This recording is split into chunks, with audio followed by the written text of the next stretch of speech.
What's up, guys? What's up? Hoping the audio's coming in clear. Back to another episode of Anything But ASIC, and we're hoping that these privacy coins start doing something soon. With what's going on this year, it looks like the Federal Reserve is really cracking down on those incomes, and this is gonna be a two-parter. I got two good articles on privacy currencies, but we're looking like, why do we need privacy currencies? What is the general focus on this, and why are privacy currencies about to get a lot more used? About to get really popular. You've seen things pop up like Secret. Okay, I think I had something like that. We're seeing cryptocurrencies like, we go to the front page of CoinGecko here, refresh. Bitcoin's been knocked down to 43,000 and it's just hitting sideways. I mean, overall, the market's sitting sideways. 60 grand where it ended up was actually the market pump. That was the high, coming from the $20,000 high of 4 years ago, 2017. So what we're looking at is privacy coins. Secret is up. Other privacy coins like Monero, where'd you go? Other privacy coins like Monero have been doing really good, and I can't think of anything else that's privacy in here. Zcash is pointed out, but I don't really consider coins that are not privacy by default private coins. Like Dash was okay at some point.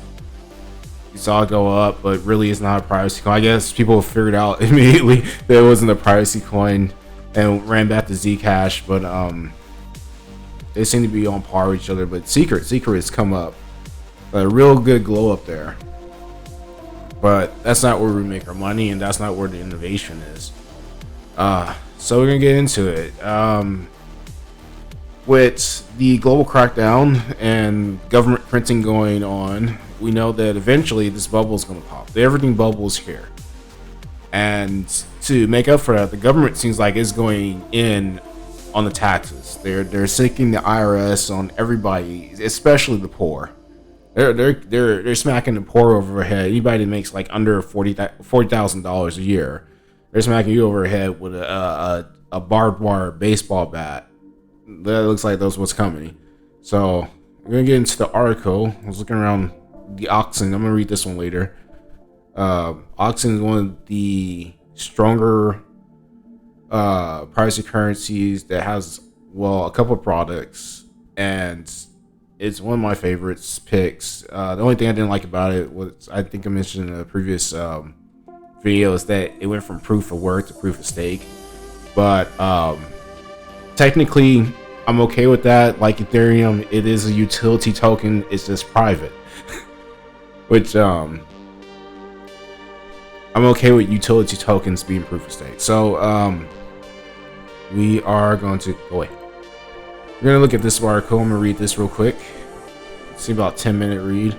This came out January 10th, which was 6 days ago. And yes, it's still pragmatic to what we're going to talk about. Let's see. It's coming from CoinDesk. Technology. What are privacy coins, and are they legal? This pretty much is going to cover what we already know, but I'm going to read it anyways.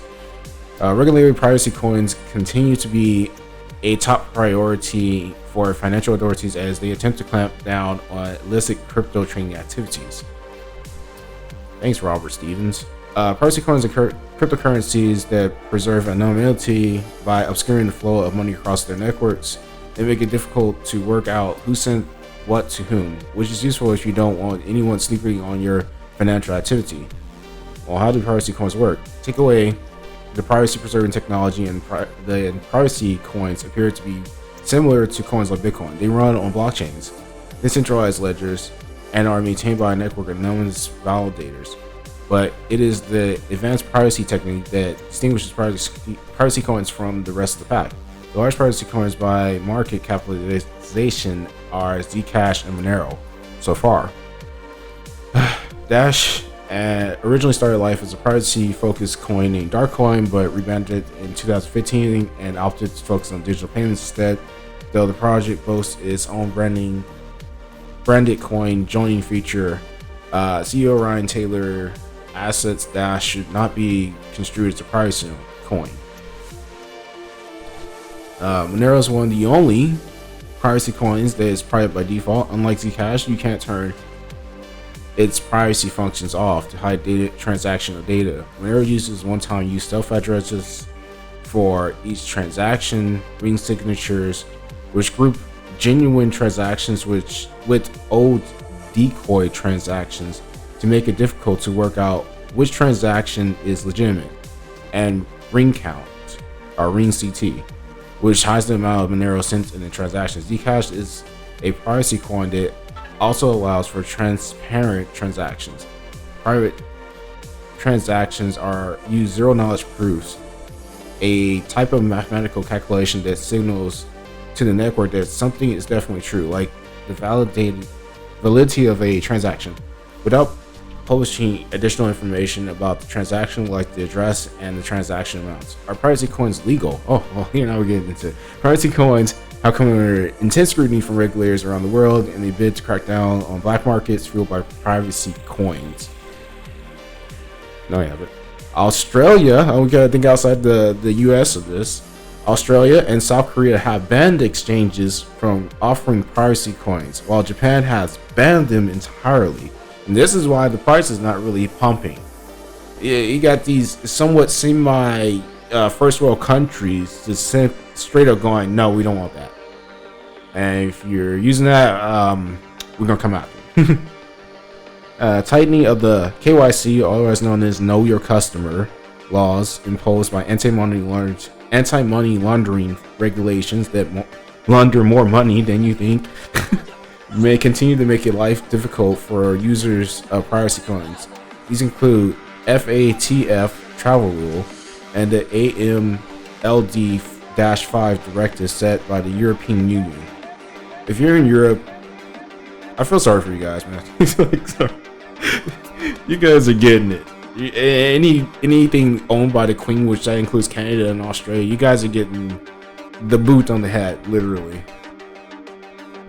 It's just bad. It's bad, bro. It feels bad. It's Bitcoin privacy coin. You may have heard that one of the big advantages of Bitcoin is the anonymity it provides, and why a vast majority of Bitcoin early years were spent fueling dark web marketplaces as a payment method of choice for criminals. But the reality is quite the opposite. Bitcoin blockchain is public, meaning you can view all the transactions ever made by any address on the network at any time on the public blockchain explorers. I've used these explorers, they're actually pretty accurate, and that's not how to get you though, and it's gonna explain later.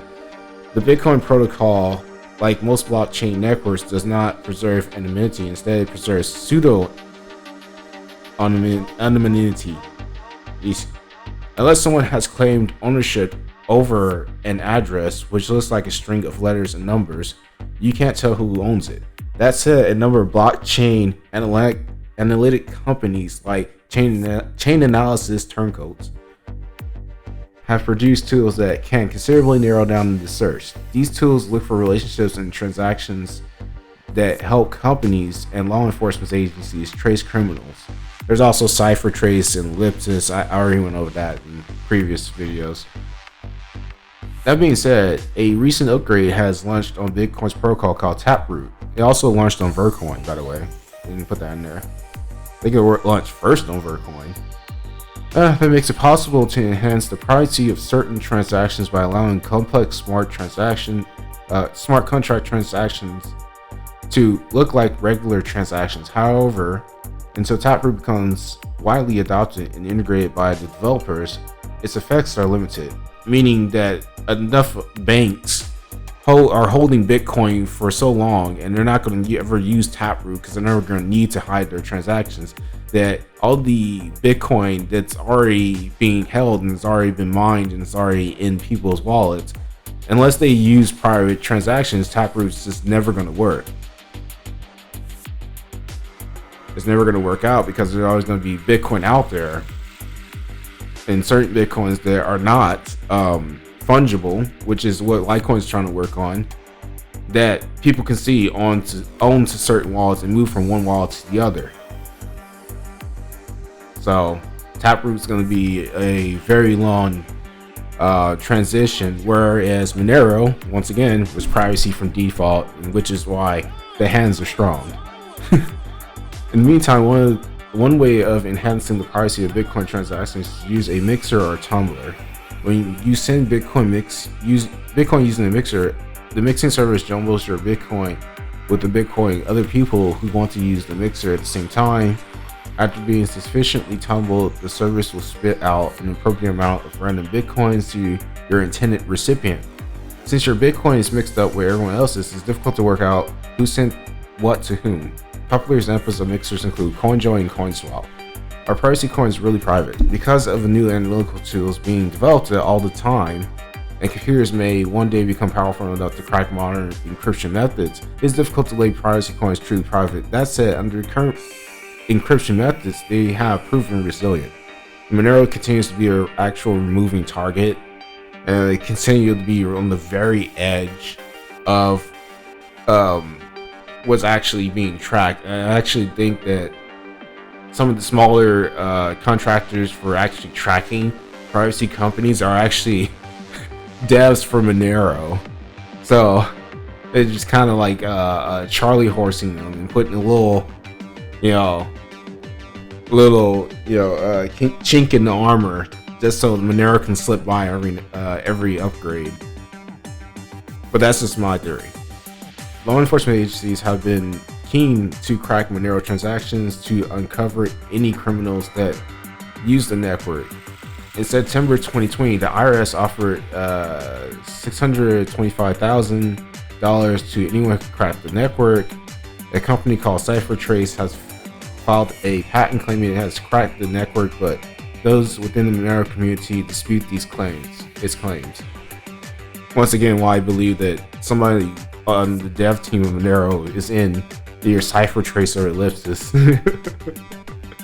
So that's what's going on, and this is already information that I somewhat covered. It's just that the normies and conformies are finally catching up, and considering that where things are going, especially in countries outside the US, Europe, European-owned nations, and apparently South Korea and Japan, of all the places, I would have thought that would be embracing privacy currencies. They're just not having it. They want to see everything. They want to know everything. They want to know everything you do. And is it a bad thing? Yes, it's a bad thing, because that's pushing them into it. Because this can easily push it into a social credit score. Once they control the money, once they control your money and they can control how you act. They can control, and then on top of that, they're looking into controlling the food, which is a totally different subject all on its own. Once you control the food, you got people dead to rights, but that's going to cause wars and riots. But you control the money, and people try to work around that because money is always changed. But you could definitely change the how can I say, your average person's outlook on the world if you change how the money, how much money they can get and where they can work and things when you start implementing a social credit score. As a certain country which should not be named that carries a red flag on that one.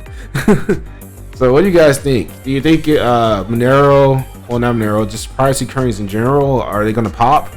Are we going to see a heavy use of these, and is it going to be televised? Is it even going to show up on CoinGecko or CoinMarketCap that things like Secret are just going to, be up here on the front page, basically? And I'll see you guys soon. I'll see you guys in the next article. I'm going to be reading something from the Washington Post. Laters.